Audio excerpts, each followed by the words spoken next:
रिश्तेदार, आस पड़ोस सभी लोग देख रहे थे। पूरे गांव के सामने शारदा और प्रसाद अपना सीधा सादा बेटा रमेश की शादी अनामिका से करवा रहे थे।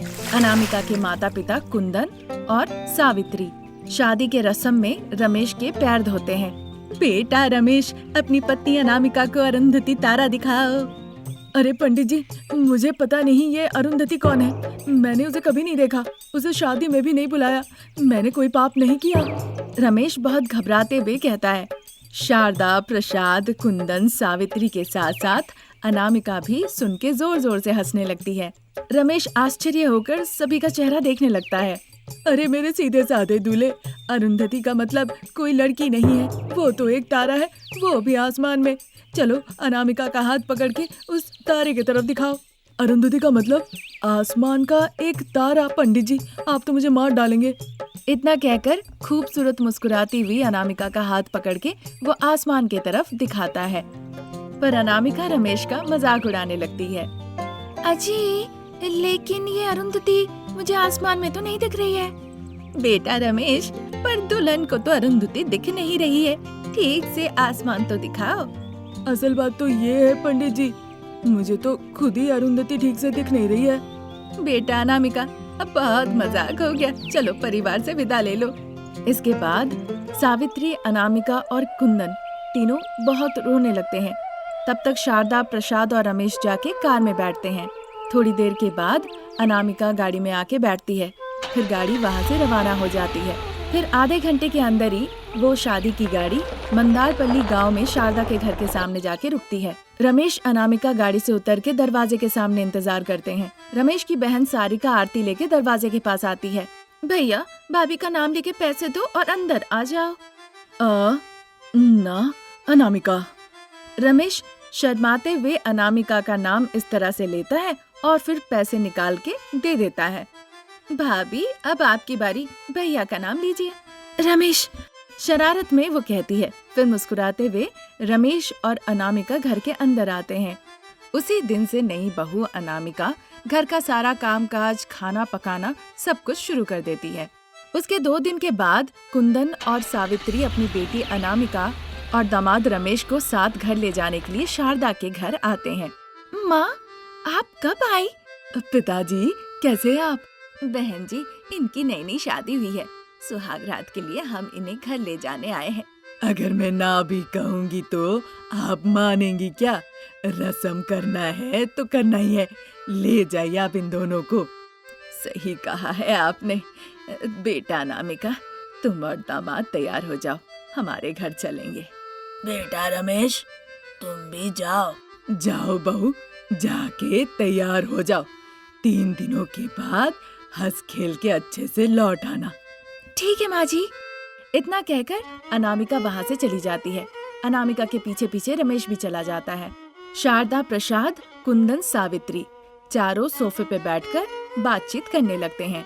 उधर बेडरूम में रमेश और अनामिका तैयार होने लगते हैं। अनामिका हाथ में पर्स लेती है और रमेश एक बैग लेता है। कुंदन और सावित्री शारदा और प्रसाद से अनुमति लेकर अनामिका रमेश को साथ लेके गाड़ी में बैठ के निकल जाते हैं। नए ससुराल में अनामिका रमेश का मजाक उड़ाना चाहती थी। अजी, सुबह नींद से सबके उठने से पहले आपको पानी छिड़क के रंगोली बनाना है।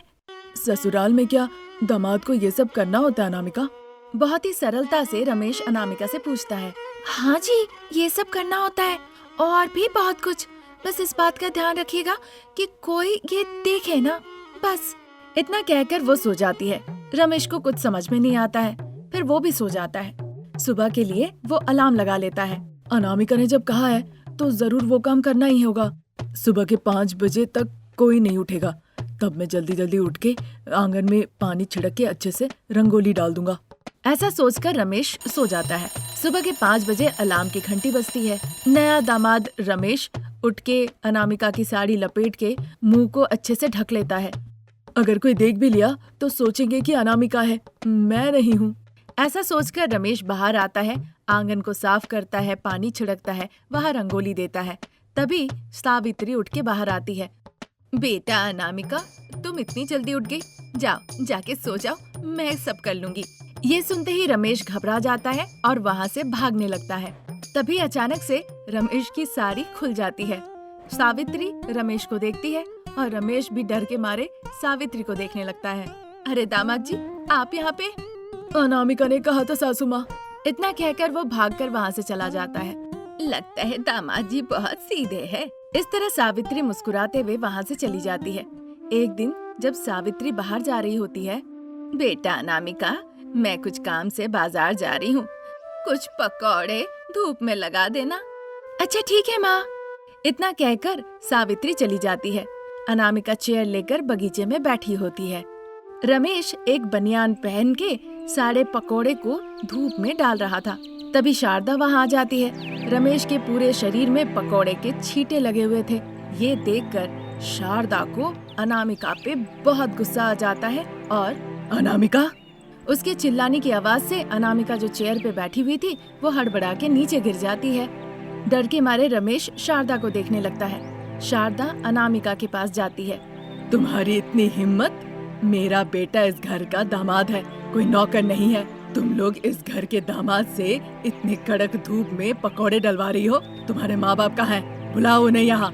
इस तरह वो चिल्ला के कहती है। तब तक अनामिका उठ के शारदा से कहने लगती है, अरे माँ जी, मेरी बात तो सुनिए। आप जो देख रही है वो सही नहीं है। अभी तक मैं ही पकौड़े दे रही थी, अभी तुरंत वो आकर कहने लगे चलो मैं भी देता हूँ। अनामिका की बातें सुन के रमेश काम छोड़ के वहाँ पे आता है और वो अनामिका के पीछे जाके खड़ा हो जाता है। उन्होंने कहा था मैं ये करूँगा, दे दो मुझे, मैं दे देता हूँ। तुम जो कह रही हो वो सच है, ये मैं मान लूँ। हाँ माँ जी। अजी आप ही बोलिए ना, जो मैं कह रही हूँ वो सच है। हाँ माँ, अनामिका जो कह रही है वो सच है। यहाँ पे कोई भी नहीं चाहता है कि मैं कुछ भी काम करूँ। मैं तो बस अपनी मस्ती के लिए कर रहा हूँ। इसी दौरान सावित्री जो बाहर गई थी वो घर लौट आती है। वो शारदा को बैठाती है और फिर अच्छे से बातचीत करती है। अपने बेटे को देखकर फिर शारदा खुशी खुशी अपने घर लौट जाती है। अब ससुराल में दामाद जी का और 2 दिन बचे हुए हैं। अगले 2 दिन में क्या होने वाला है, कमेंट करके जरूर बताइएगा। रात का वक्त था। लगभग रात के 11 बज रहे थे। चूँकि वो एक गांव था, इसीलिए पूरा गांव नींद के आगोश में था। फिर अपर्णा सो रही अनामिका को उठा लेती है और देर किए बिना चारों दिशा वो देखती है और फिर जल्द से जल्द नदी गंगा किनारे उसे लेकर वहाँ पहुँच जाती है। फिर अनामिका को देखकर वो कहने लगती है, मुझे माफ कर देना, अगर तुमसे छुटकारा ना लूं तो मेरा पारिवारिक जीवन नहीं चलेगा। तुम्हारी फूटी किस्मत कि तुम बेटी होकर मेरे कोख में पैदा ली, इसीलिए मुझे भी क्रूर माँ बनना पड़ रहा है। ऐसा कहकर वो उसे पानी में फेंक देती है। उसके बाद आसपास देखती है और वहाँ से चुपचाप चली आती है। उसने ये नहीं सोचा कि 5 तत्वों का नजर हमेशा हमारे ऊपर रहती है। इसीलिए अनामिका को पानी में फेंकने के बाद भी माँ गंगा उसे पकड़ लेती है और अनामिका पानी में तैरने लगती है। आहा, ये तो बहुत बढ़िया है। ये छोटी बच्ची बहुत प्यारी है। इस पवित्र बच्ची को उसकी माँ ने इस तरह से नदी में कैसे फेंक दिया? पर अब इस बच्ची को मैं किसके हाथों सौंपूं? इस तरह सोचकर वो पानी में आगे बढ़ती जा रही थी। चूँकि अब सुबह हो गया था, इसीलिए नदी किनारे खड़े होकर सुजाता नाम की एक महिला मन्नत मांग रही थी। हे गंगा मैया, आज मैंने 108 बार डुबकी लगाई है, मुझ पर थोड़ी कृपा कीजिए, माँ बनने का सौभाग्य दीजिए। माँ गंगा सुजाता को इस तरह से मन्नत मांगते हुए देखती है तो वो सुजाता के पास आती है। सुजाता, ये लो तुम्हारे 108 बार डुबकी मारने का फल। इतना कहकर वो अनामिका को उसके हाथों में दे देती है। सुजाता खुश होकर उस बच्ची को ले लेती है। सुजाता बहुत खुश हुई और माँ गंगा को प्रणाम की। देखो माँ, इस बच्ची को आज के बाद से किसी भी तरह का पानी से कोई खतरा नहीं होगा। मैं उसे ये मायावी शक्ति देती हूँ। तुम इसका ध्यान रखना और अच्छे से पाल पोस के बड़ा करना। अपनी जान समझ के पालूंगी। विजयी भवा। आप ही एक नाम बता दीजिए माँ। इस बच्ची का नाम है अनामिका। अनामिका नाम से बुलाओ। इतना कहकर माँ गंगा अंतर ध्यान हो जाती है। सुजाता उस छोटी सी बच्ची को बहुत खुशी खुशी अपने साथ घर ले आती है। इसी तरह दिन गुजर रहे थे। अब देखते देखते अनामिका 6 साल की हो चुकी है। एक दिन सुजाता कपड़े धोने के लिए नदी किनारे जाती है और उसकी एक साड़ी पानी में बह जाती है। अरे मेरी साड़ी! इस तरह सुजाता परेशान हो रही थी। वहीं अनामिका जो नदी किनारे बैठी हुई थी वो सुजाता को परेशान देखकर वो नदी के अंदर चली जाती है और बहता हुआ साड़ी को ले आती है। तभी सुजाता को माँ गंगा का दिया हुआ आशीर्वाद के बारे में याद आता है। सारे कपड़े धुल जाने के बाद वो अनामिका को लेकर फिर घर लौट आती है। दिन इसी तरह गुजरने लगते हैं। अनामिका अब बड़ी हो जाती है। उसकी शादी के लिए सुजाता अब एक अच्छा रिश्ता ढूंढ रही होती है। तभी पड़ोस के गांव में रहने वाले शारदा प्रसाद अपने 30 साल के बेटे का रिश्ता लेकर उनके यहाँ आते हैं। अनामिका भी तैयार होकर शर्माते हुए आके बैठती है। रमेश को अनामिका बहुत अच्छी लगती है। माँ, पिताजी, मुझे ये लड़की पसंद है। आप लोग एक अच्छा दिन देखिए। अभी दिन क्यों देखना बेटा, पहले बात तो कर ले। ये सुनते ही राघव और सुजाता, जिन्होंने अनामिका को पाल पोस के बड़ा किया था, वो बहुत घबरा जाते हैं। अरे अरे भाई साहब, आप लोग घबराइए नहीं, मैं दहेज की बात नहीं करूंगी। मैं तो बस गाय देवी के बारे में बात करूंगी और उसका एक छोटा बछड़ा है उसके बारे में। गौ माता मतलब गाय है ना? हाँ हाँ समझे जी, पर हम उसे गाय नहीं कह सकते हैं, गाय देवी ही कहते हैं। हम उसे अपनी बेटी की तरह मानते हैं। उम्मीद करते हैं कि हमारी बहू उसका ख्याल रखेगी। प्रसाद की बातें सुन के अनामिका बहुत खुश होती है। फिर उस बीच में वो कहने लगती है, माँ जी, पिताजी, आप लोग बिल्कुल चिंता मत कीजिए और डरिए भी नहीं। मुझे गौ माता बहुत पसंद है। मुझे दुख होता है कि हमारे पास गौ माता नहीं है, पड़ोसियों के घर में है, इसीलिए सुबह से मैं उन्हीं के साथ अक्सर रहती हूँ। उसकी बातें सुन के सभी लोग बहुत खुश होते हैं।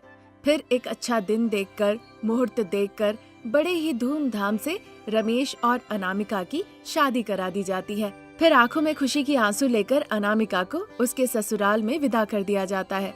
अनामिका अपनी सासू माँ शारदा की हर बात को मानती थी और आज्ञाकारी की तरह उनके हर बात का पालन करती थी और साथ ही साथ गाय बछड़ों के साथ सुखी परिवार जी रही थी। अनामिका, गौ माता को जरा पानी पिला दो, मैं खेत में जाके उनके लिए घास ले आती हूँ। माँ जी, इस तरह दिन भर गौ माता को बांधे रखना ठीक नहीं है। इन्हें भी अपने साथ खेत ले जाना चाहिए। ये थोड़ा वहाँ पे घूमेगी, घास खाएगी, बाकी गाय बछड़ों को देखेंगी तो खुश रहेंगी। अनामिका की ये बात सुन के गाय अपना सर हिलाती है और आवाज लगाती है। सास बहू उसके इशारा को समझ जाती है। ठीक है अनामिका, तुम भी चलो, हम अपना खेत भी देखाएंगे। ठीक है माँ जी। इस तरह सास बहू गाय बछड़ों को साथ लेकर घर से निकल जाती है। मट्टी के रास्ते होकर चलते चलते बातें करते करते खेत पहुँचती है। फिर वहाँ जाके गाय अपने बछड़े के साथ हरी हरी घास खाने लगती है। शारदा अपने खेत के बोर पंप के पास खड़ी होकर खेत को देख रही होती है। वही यादव के शेड में एक घमंडी भैंस था। वो शारदा को देखता है, फिर जोर जोर से चिल्लाते हुए रस्सी तोड़कर जिधर शारदा खड़ी थी उधर भाग के आने लगता है। गाय जहाँ खड़ी होकर घास खा रही थी, वो वहीं से देखती है कि एक भैंस शारदा की तरफ भागते हुए आ रहा है। गाय को मामला समझ में आ जाती है। जल्दी से वो गाय आकर भैंस के सामने खड़ी हो जाती है। भैंस आके उसे मारता है। गाय खुद को संभाल नहीं पाती है और बहते हुए पानी में वो जाकर नदी में बह जाती है। देखकर शारदा बहुत परेशान हो जाती है। अरे कोई है, मेरी गाय को बचा लो, वो नदी में बह रही है। किसी को तैरना आता तो मेरी गाय को बचा लो। इस तरह जोर जोर से शारदा चिल्लाती है। अनामिका नदी किनारे बैठ के घास काट रही थी। उसे शारदा की आवाज सुनाई देती है। वो तुरंत नदी में कूद जाती है। फिर वो पानी के ऊपर खड़ी हो जाती है और चलते हुए गाय के पास पहुंच जाती है। गाय बहते हुए जा रही थी। अगर थोड़ी देर और हो जाती तो गाय बह जाती। चूँकि अनामिका पहले ही गाय के पास पहुंच गई थी, घाटी में गिरने से पहले वो गाय को पकड़ ली। फिर वो पानी में चलते हुए गाय को साथ लेके शारदा के पास लौट आती है। शारदा गाय को देखकर उसे चूमने लगती है और उसके बाद, ये क्या बहू, तुम पानी में कैसे चल रही थी? क्योंकि मुझे पानी से संकट था, इसीलिए जब मैं छोटी थी गंगा देवी ने मुझे आशीर्वाद दिया, इसीलिए मैं पानी में चल सकती हूँ, माँ ऐसा कहती है। यानी कि मेरी बहू कोई साधारण बहू नहीं है, वो एक मायावी बहू है जो कि पानी में चल सकती है। फिर खुशी खुशी सास बहू गाय बछड़े को साथ लेकर अपने घर लौट जाती है। आज यहीं तक। नई कहानी लेकर जल्द हाजिर होंगी। नमस्कार।